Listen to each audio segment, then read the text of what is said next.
Hi, welcome back to Real Talk, Come Follow Me. Thank you so much for joining us. I'm Scott Sorensen. Ganel-Lyn here. So today, the Book of Mormon just starts off with a bang, as you all well know. Most of us have read the first few chapters many more times than we read probably the last few chapters. Yeah, but we're doing First Nephi 1 through 7 today.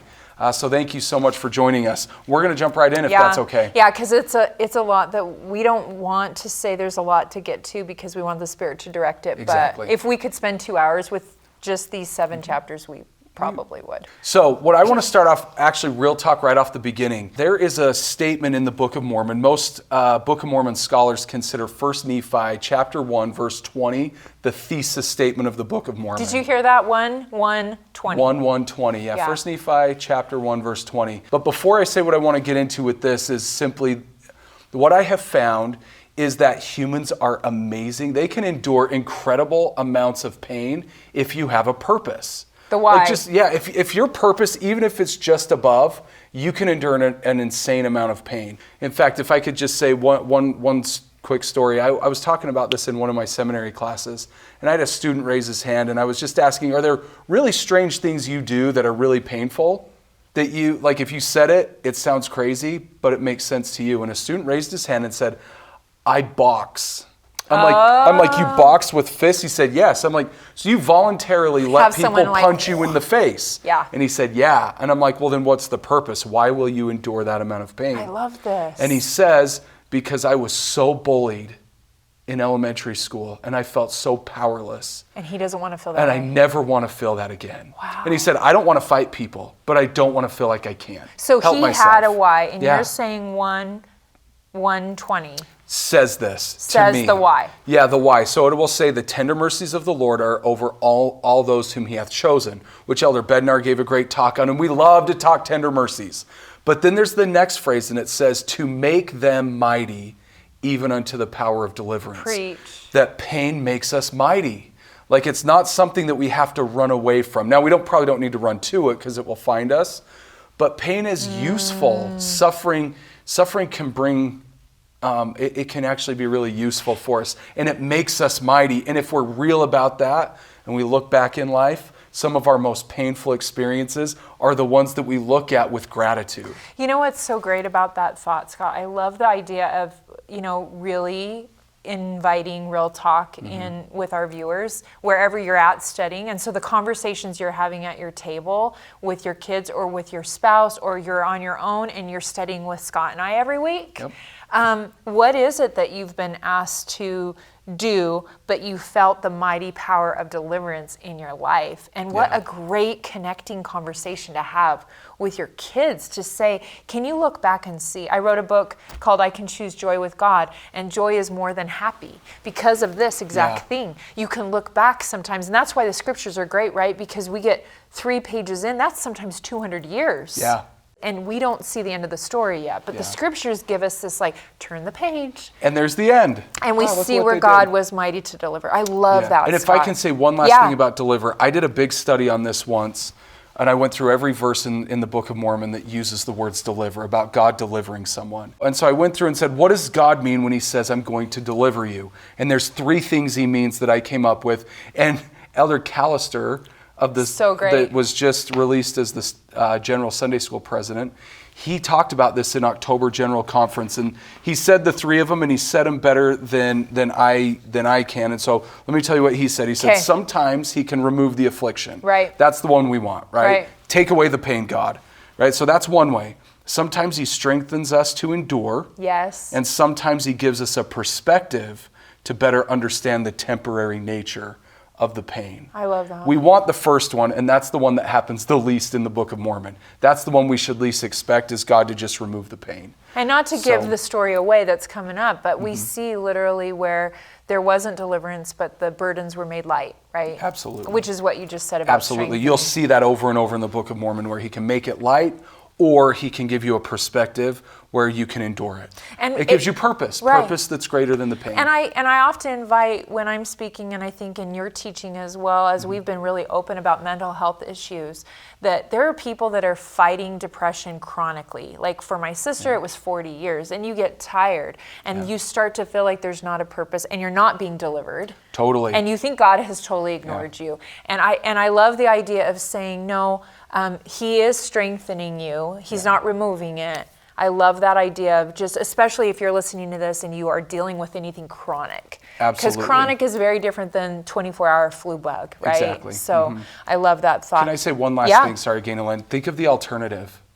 If you're suffering and you feel like it's wasted, that's hopelessness. How hopeless is that narrative? And that leads us into probably some of our most difficult behaviors. When you're in a place where you're suffering and you just don't see any reason for it. Then you go to numbing and other things to escape that pain. There's behavior that flows from that can be really, really difficult to deal with. So I'm going to tag on what stood out to me. I think goes exactly with what you're saying. And we skip over it. It's in 1 Nephi chapter 1, verse 6. And this is where Lehi is really shown in this vision of being asked to go into the wilderness, that there's going to be a pillar of fire. And it made me stop and think exactly with what you just said. If the Lord is not going to deliver you, but he's often asking us to have a wilderness experience. And every wilderness experience has kind of a pattern. Like, what are you going to walk away from?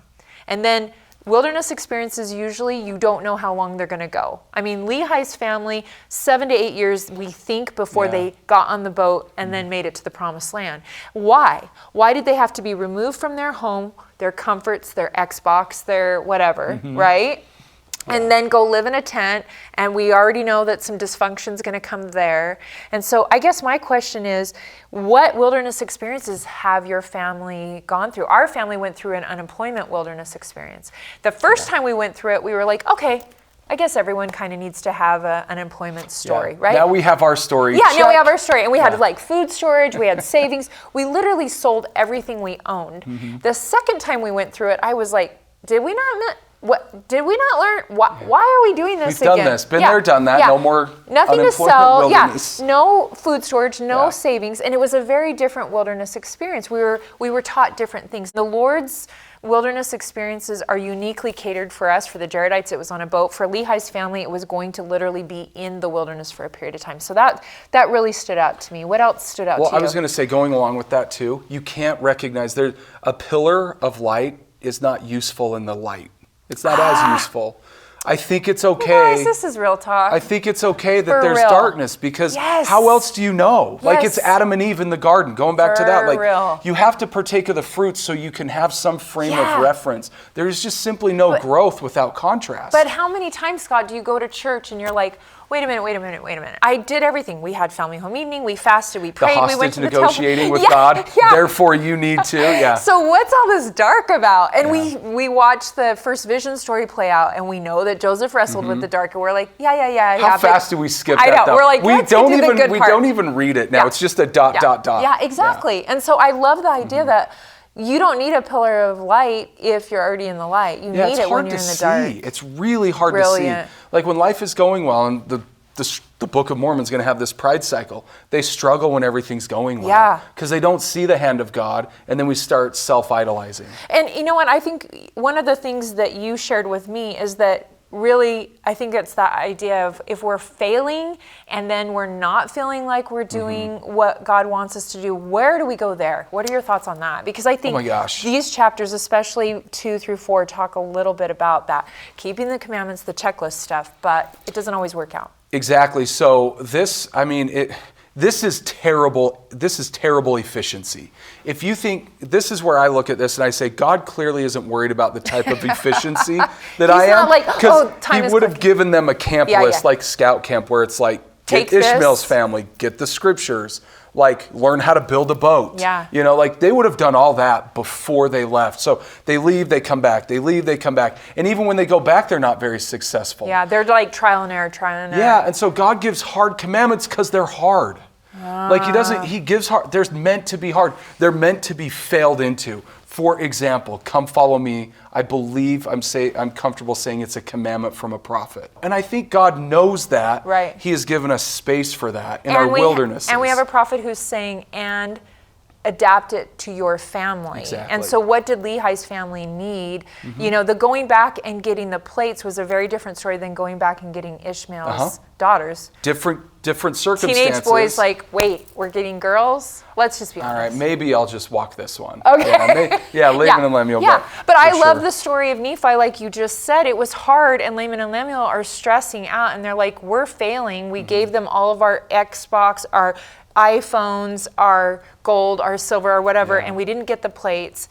And then we see this experience of Laban and Nephi, and the commandment to do something that does not feel natural for Nephi, like to kill. Yeah. And then Zoram, where I really see Zoram like us. I love your thoughts on this. Okay. Will you please? Please So Zoram to me represents all of us. Nephi represents the Savior, and Laban, in a really quick way, represents the adversary and Satan. So as Nephi invites Zoram to follow, and if Nephi is a type of Christ, right? And he slays Laban in our behalf. It was worth losing that one to save many. But he's not going to force Zoram. And he's inviting Zoram to follow. And I love looking for patterns in the scriptures. And I think we said this at another episode, that if we get too myopically focused on like, what's the history, what does this word mean, then the spirit is like pushed out of the conversation. But if we can see patterns, then when I get snagged with a faith question, I can go back to the pattern and go, wait, the Savior's inviting me. He's slaying the Laban in my life. And he's not going to force me to go with him. And it's scary. To follow a Christian path is not an easy path. And I think that's really one of those patterns that I think as a family, you can invite your kids to start being seers of the Labans in their life, the Zorms in their life, maybe friends that need an invitation to follow, right? And can they be like Nephi and go and do, right? And will I go and do? And I think we give Laban and Lemuel this quick little title of these rebellious teenagers, but they were asked to walk away from a pretty comfortable life to follow their dad, who probably, like most teenagers, they were embarrassed by because he was out on the corner preaching. Oh, we know they were. They really were. Yeah. And I wonder what kind of social influence they had. Yeah. They might have been. They might have been in that prime state that parents right now that are watching this episode, they are raising that age group where they're pushing against, they're asking the hard questions.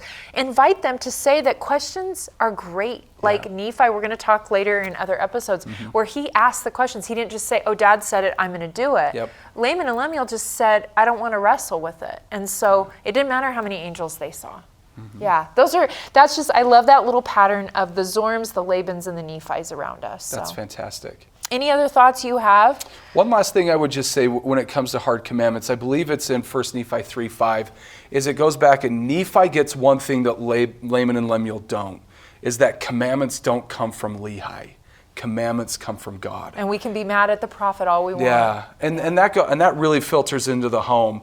Do our kids feel like the commandments from God are actually mom and dad's commandments and rules? And if they do, then mom and dad have to be the fulfillers, right? The path. Then I have to become the path, which isn't fair to a parent to be. Right. It's unnecessary pressure. But if it's from God, then God will provide the way to obey the commandment. I love that. My invitation in closing, Scott and I really try to be spirit-directed in this conversation and be honest with you. We know your families aren't perfect and you're struggling. These are the chapters where you can talk about forgiveness. Nephi has to frankly forgive his brothers. We start to see a really dysfunctional pattern happening. Abuse. Is introduced in chapter 7. Really a discussion about boundaries and forgiving, and that it's to have boundaries is loving, and that Nephi was spirit-directed, and because he stayed spirit-directed, the day God said, enough's enough, it's time to move out, once they got to the promised land, he knew that. And so this is an opportunity to say, how are you handling forgiveness in your family? Kids at school, are you being bullied? It's a perfect real talk opportunity to make the scriptures come alive. So that would be my invitation to your family, is ask the question, what would you be willing to give away and leave behind? Maybe a family home evening activity. And then also the frankly forgiving verses where we really talk about forgiveness versus boundaries versus sticking around for stuff. Yeah. Thanks for joining us here at the Real Talk Come Follow Me show. It's a show. It's a show. Let's make it a show. Okay, we're making it a show. Yeah, Ganel-Lyn Condi with my friend and partner, Scott Sorensen. We're so happy you joined us, and we'll see you again next week. Thank you.